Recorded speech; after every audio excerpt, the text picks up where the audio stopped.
What episode are we on? Number 7. 7. Okay, this would be Daily Joystick number 7. And, hell, I can't even talk, but we're recording already. So, let's let her rip. Alright, and so how is it going out there, Daily Joystick fans? I'm your host, Larry Ragland, and welcome to the Daily Joystick Choker Films video review of Halo Reach. Now, first and foremost, you have to forgive my rather disheveled appearance. No hat, no, nice shirt or cool t-shirt today. I'm bummed. I've got the old legendary represent, it's faded black, but that's because it's old school. The PJs on. And it's to make a point. It's what, like, I don't know, 1 o'clock in the morning? And I have been playing Halo Reach since the 14th. Yes, I've been playing a hell of a lot of Halo. And I'm here to tell you that not only do I give this game a 10 out of 10, but I quite honestly, and I am an admitted Halo fan, I'm a big Halo fan, I think pound for pound, Reach is the best game that I've ever played. Not because it's perfect. There's no such thing as a perfect game. And I'll get into that in a second. And by the way, I'm just strictly talking single player right now. I'm doing a second part on multiplayer. But anyway, the point I was getting to was that it did what Halo 1 did, Combat Evolved. It took all these different elements that make a great game great, or legendary even, pardon the pun. It took those elements and made them work well together. It had great music, it had a good story, great gameplay. At the time, the graphics were great. The sound, it was a completely, we hadn't seen anything like that on console. At least I hadn't. Halo really changed things for the console. And with Reach, everything has come full circle. Now, we're not going to talk about the other Halo games. We're not going to get into all that. We're strictly going to talk about Reach.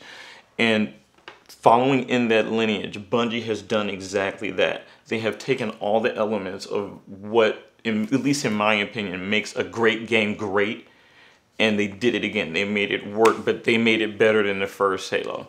So going into that, the single player is dramatic, it's intense, it's fun, it's action-packed. It doesn't stop. Once a game gets going, it doesn't let up. You go to these different vistas as you go through different missions. Like, there's certain homages. There's a sniper scene level that maybe takes an hour to get through on Legendary or something like that. Well, it depends on how you play, but it's all at night, and you're with another one of the Spartan 2s, June, and you're like creeping along this mountain edge, and it's beautiful. You look up in the sky and you can see like stars and like the clouds, but you're on a different planet, right? So you can imagine things a little differently. So there's like one big moon and then like another planet with an ice ring around it so close it seems that you can almost touch it. It's beautiful.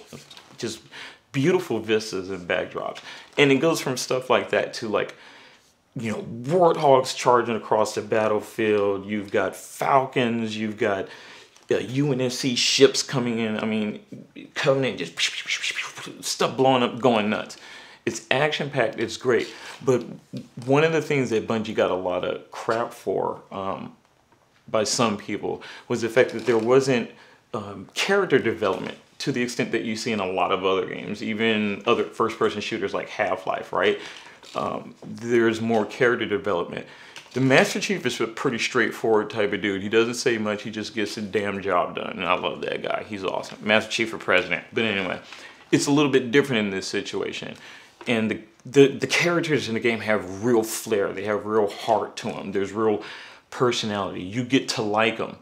But more importantly, it's what Bungie doesn't, and not giving anything away. Paul and I are going to do that this weekend with the audio podcast.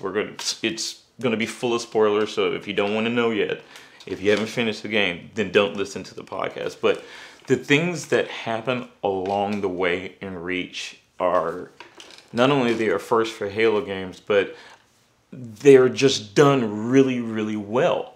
And I haven't played a game like that I haven't played a game in a long time that literally made my mouth drop. Okay, there's one thing that I have to tell you. Okay, so spoiler. Okay, there's a scene in the game when you're in this city on Reach. And I mean, there's dead civilians laid out and a few dead Covenant and the police forces or whatever Marines are trying to fight back, you know, the invading forces, whatever.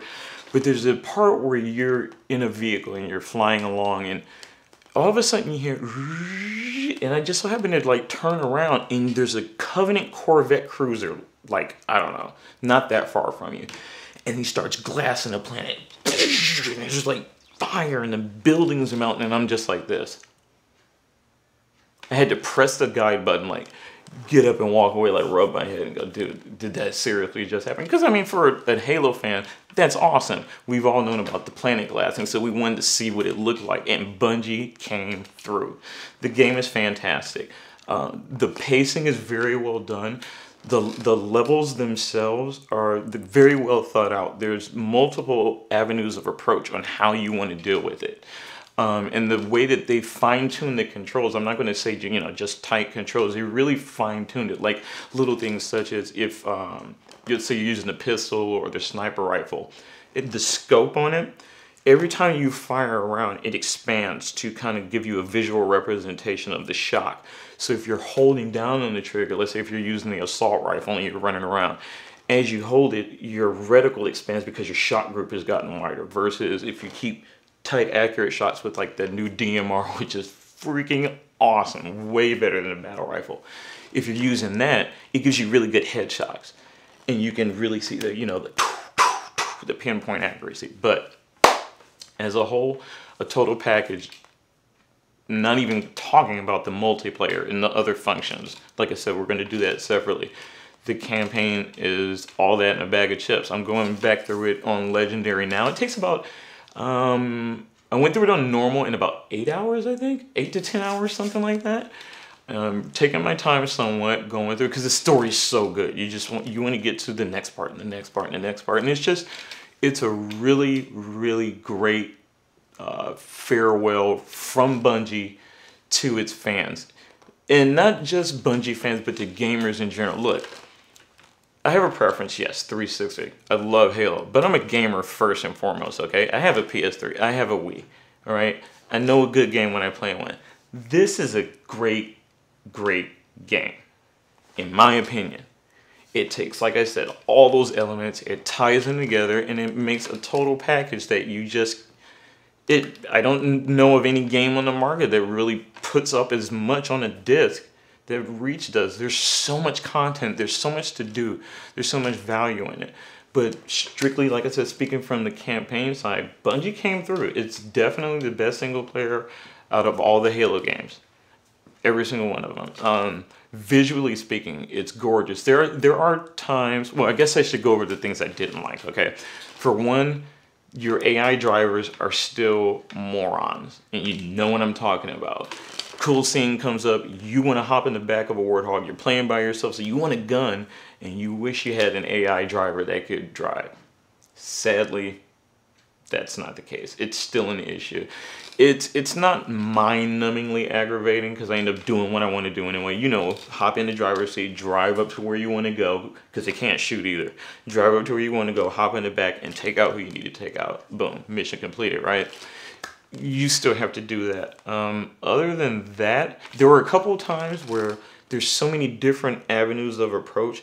I wasn't really clear. I got disoriented, basically. There were a couple of times that I felt like I got disoriented, but there's so much cool stuff to look at and little things that you're finding that it doesn't bother you. You're just having a great time playing this great send-off from Bungie. So I'll shut up with that on the single player. Like I said, look forward to me doing a multiplayer one as well. I'm going to go over the rest of the game, all the multiplayer features, Forge, all that kind of stuff. And like I said, Paul and I are going to talk about it on the podcast this weekend, but it's going to be full of spoilers. So if you don't want to know, if you haven't done it yet, don't listen. But 10 out of 10 for me. And it's personally, I think, the best game that I've ever played. Not by leaps and bounds, but just as an overall package, as something that you're having fun with, because let's face it, that's what gaming is about, right? It does the job. It's a great freaking great game that you should go buy. If you don't have a 360, go buy one. Go pick up a Slim Get Reach. They even have bundles that you can get. But you can't get one of these anymore. I don't think so. They only made a limited number, and I had to get one because gotta represent the Legendary. And it's awesome. The stuff that comes with the Legendary Edition, especially if you're like a hardcore Halo fan. Dude, it comes with this freaking statue, right? I should have brought it, but it's in my display cabinet. It's like this tall, about that big, and it's like a bust of the monument.